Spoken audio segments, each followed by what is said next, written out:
சவுக்கு சங்கர் சர்ச்சையான கருத்துக்கள், கொச்சையான கருத்துக்களை சொல்லக்கூடியவர். அதையெல்லாம் நான் ஏற்றுக்கொள்ளவில்லை. ஆனால் அவரை நீங்கள் சட்ட ரீதியாக அவர் மீது வழக்கு பதிவு பண்ண வேண்டும் என்றால் அதற்கு பொருத்திய சட்டங்கள் உண்டு.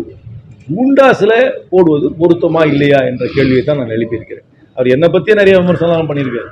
விமர்சனம் பண்ணாத ஆளே கிடையாது. என்னையும் பேசுகிறார். நிறைய விஷயத்தில் அவர் கொச்சையான கருத்து தான் சொல்கிறாருன்றதை, கொச்சை மட்டும் இல்லை, பொய்யான கருத்துக்கள், மிகைப்படுத்தி சொல்கிற கருத்தெல்லாம் சொல்லக்கூடிய ஆள் தான். அதனால் அவர் சொல்கிற கருத்துக்கெல்லாம் நான் ஒன்றும் வக்காலத்து வாங்கலை. அது சொல்கிறது ரைட்டுன்னு நான் சொல்லலை. அவர் ஒரு அடக்கமாக பேசுவது கிடையாது, அநாகரிகமாக பல கருத்துக்களை சொல்கிறார் என்பதெல்லாம் முழுமையாக ஏற்றுக்கொள்கிறேன். ஆனால் அதையெல்லாம் அதற்கு மேலே வழக்கு பதிவு பண்ண வேண்டும் என்றால் அதற்கு தனியாக அதில் மற்ற செக்ஷனில் தான் போட முடியும். கூண்டாஸ் பொருந்துமா இல்லையா?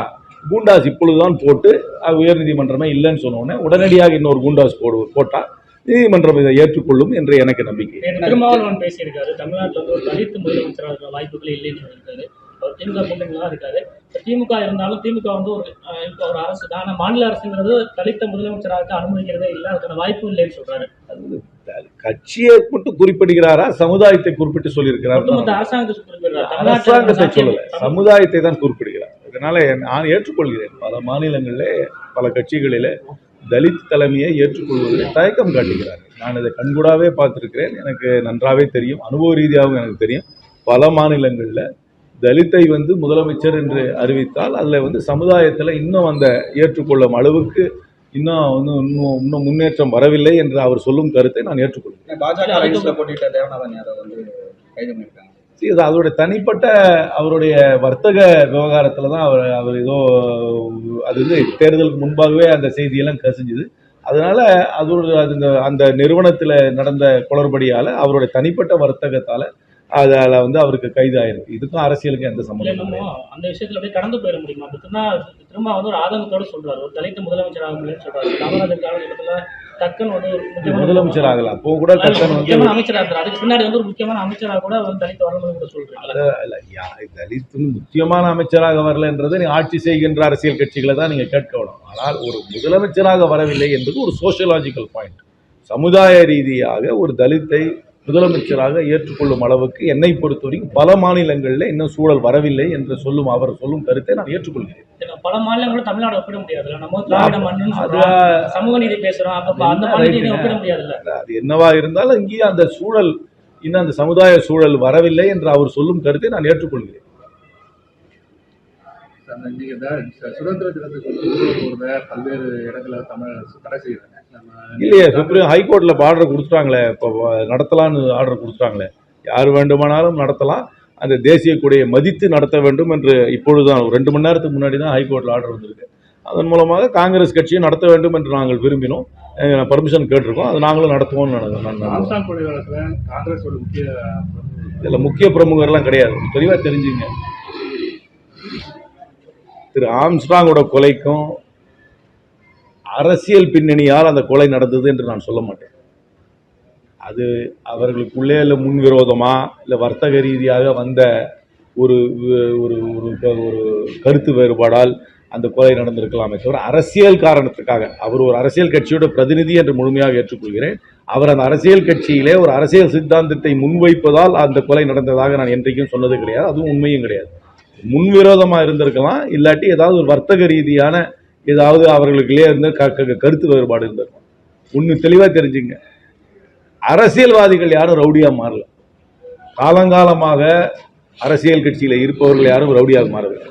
ஆனால் சமீப காலமாக ரவுடிகள் பல பேர் போய் பல கட்சியில தஞ்சம் அடைந்து விட்டாங்க.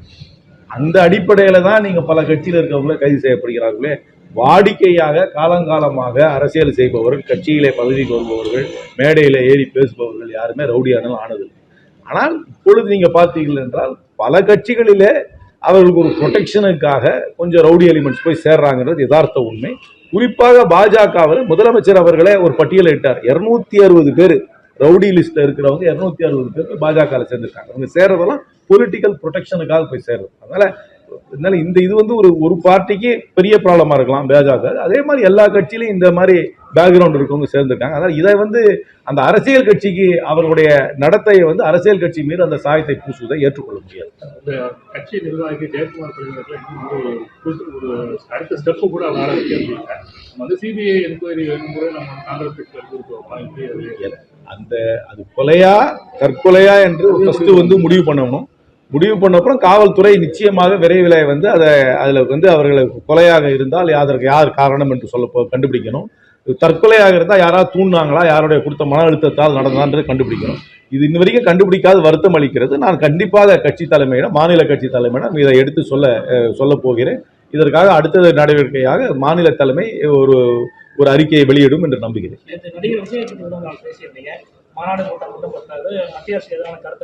மத்திய அரசுல எனக்கு கட்சி ஆரம்பிக்கிறேன்னு சொல்லியிருக்காரு, ஏத்துக்கிறேன்.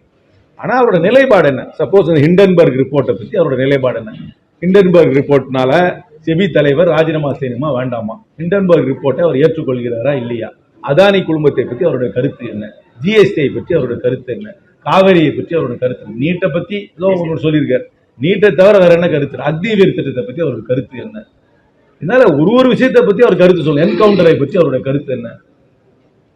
அப்புறம் வந்து ஆணவ கொலையை பற்றி அவருடைய கருத்து என்ன? கருத்தை சொல்லாமல் ஒரு அரசியலுக்கு வருகிறார் என்றால் அவரை பற்றி நான் எப்படி இடை போட முடியும்? அரசியல் கட்சி ஆரம்பிக்கிறேன்னு சொல்றாங்களே, what to they stand for? ஒரு நிலையில என்ன நீங்க கேட்குறீங்கல்ல, இப்போ வந்து நான் வந்து வரேன், வந்த உடனே ஒரு விஷயத்திலையும் கேட்குறீங்க, என்னுடைய நிலைப்பாடை கேட்குறீங்க, ஒருத்தர் மீது போட்டிருக்க கூண்டாசை பற்றி கேட்குறீங்க, அது சரியா தவறான்னு கேட்குறீங்க. அதுக்கு நான் கருத்து சொல்கிறேன். ஹிண்டன்பர்க் ரிப்போர்ட்டை பற்றி நான் பேட்டி கொடுத்துருக்கேன்.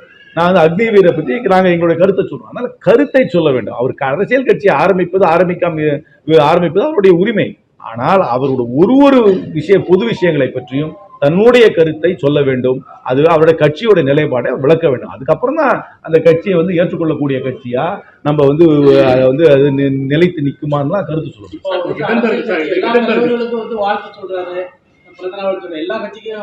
That is not politics. That is just basic courtesy.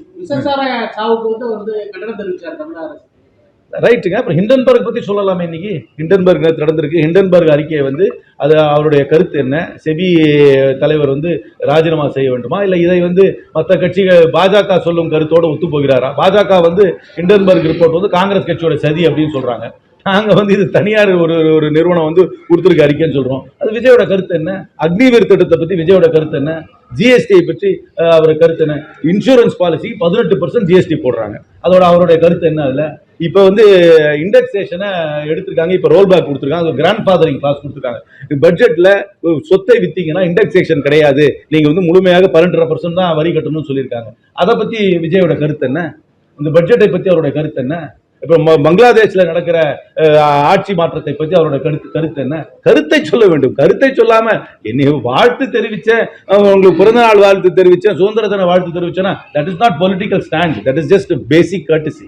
பாதகம் செய்பவரை கண்டால் நாம் பயங்கொள்ளலாகாது பாப்பா, மோதி மிதித்து விடு பாப்பா, அவர் முகத்தில் உமிழ்ந்து விடு பாப்பா. அண்மை செய்திகளை உடனுக்குடன் தெரிந்து கொள்ள இணைந்திருங்கள் இயம்நாடு தொலைக்காட்சியுடன்.